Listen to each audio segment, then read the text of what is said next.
कि अनंत सिंह जी का इलेक्शन से पहले निकलना तो नामुमकिन है। इस केस में बेल इतनी आसानी से हो ही नहीं सकती है। अब बेल भी होगा तो हाई कोर्ट से, तो हाई कोर्ट में आने में ही बहुत लंबा प्रोसेस है। पहले तो लोअर कोर्ट से ही रिजेक्ट होगा। अनंत सिंह जी अपने कमर से पिस्तौल निकाले और मेरे दादा को मारा, जो गोली इनके पाँव में लगा। तो वो जो चीजें हैं उसको कहते हैं स्पेसिफिक। मारने का इल्जाम किसके ऊपर है? एफआईआर के मुताबिक अनंत सिंह जी का। तो स्पेसिफिक एलिगेशन जब हो जाता है तो उसका बेल मिलना कठिन हो जाता है। तो जज के दिमाग में जाता है कि नहीं, ये आदमी अपराधी प्रवृत्ति का हो सकता है। तो किसी भी व्यक्ति पर यदि क्रिमिनल हिस्ट्री हो तो उनके लिए कठिन होता है। तो एक चीज ये है। तीसरा चीज की जो अपराध का इल्जाम लगा है उसका नेचर क्या है? उसका नेचर देखा जाता है कि वो गंभीर नेचर का है कि साधारण प्रवृत्ति का है। कि इलेक्शन का टाइम था, उनके पास मजबूरी थी प्रचार करते, वो भगोड़ा टाइप के इंसान तो है नहीं। तो इसलिए मैंने कहा था कि अगर कोई व्यक्ति पर यदि एफआईआर हो जाए और 302 का मुकदमा का इल्जाम लग जाए तो निश्चित तौर पर दबाव होता है प्रशासन को उसको गिरफ्तार करने का।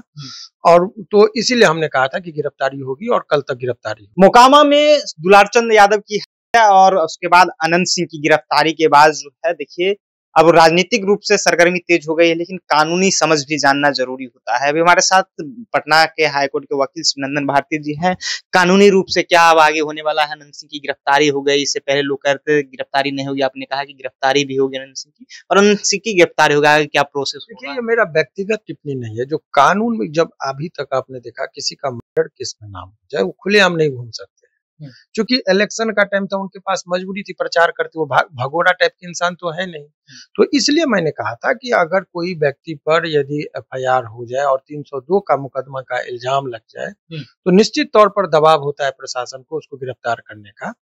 और तो इसीलिए हमने कहा था कि गिरफ्तारी होगी और कल तक गिरफ्तारी होगी। अब दूसरी बात ये, अब लोगों के मन में है कि क्या कानून, वो जो गिरफ्तार हुए हैं तो क्या इलेक्शन से पहले वो उनका बेल होगा कि नहीं होगा। तो इस चीज पर आप समझ, चूंकि उनके ऊपर जो इल्जाम लगा है वो स्पेसिफिक एलिगेशन है। स्पेसिफिक और जनरल एलिगेशन में थोड़ा अंतर होता है। जनरल का मतलब कि कौन किस चीज से मारा वो चीज नहीं है, तो जनरल होता है। स्पेसिफिक इनके ऊपर जो एफआईआर में जो इंफॉर्मेंट है, जो दुलारचंद जी के पोता है, उन्होंने जो इल्जाम लगाया है, उनका कहना है कि अनंत सिंह जी अपने कमर से पिस्तौल निकाले और मेरे दादा को गोली मारा, जो गोली इनके पाँव में लगा। तो वो जो चीजें हैं उसको कहते हैं स्पेसिफिक। गोली मारने का इल्जाम किसके ऊपर है? एफआईआर के मुताबिक अनंत सिंह जी का। तो स्पेसिफिक एलिगेशन जब हो जाता है तो उसका बेल मिलना कठिन हो जाता है, नंबर 1। नंबर 2, एक और चीज जज साहब को देखना होता है बेल के टाइम में कि क्रिमिनल हिस्ट्री क्या है, कितने केस के आप साफ स्वच्छ छवि के हैं, पहली बार है तो कहते हैं कि इनका राजनीतिक कारणों से फंसा है, लेकिन नंबर ऑफ क्रिमिनल हिस्ट्री होता है। तो जज के दिमाग में जाता है कि नहीं, ये आदमी अपराधी प्रवृत्ति का हो सकता है। तो किसी भी व्यक्ति पर यदि क्रिमिनल हिस्ट्री हो तो उनके लिए कठिन होता है। तो एक चीज ये है। तीसरा चीज की जो अपराध का इल्जाम लगा है उसका नेचर क्या है? उसका नेचर देखा जाता है कि वो गंभीर नेचर का है कि साधारण प्रवृत्ति का है। जैसे हत्या, रेप, अपहरण, किडनैपिंग, मर्डर, डकैती, ये सब जो है गंभीर नेचर का अपराध है। साधारण अपराध यदि है, किसी को आपने लपड़ थप्पड़ से मारा तो वो साधारण पर गाली दिया, वो साधारण प्रवृत्ति का होता है, उसमें जज लीनियंट व्यू लेते हैं।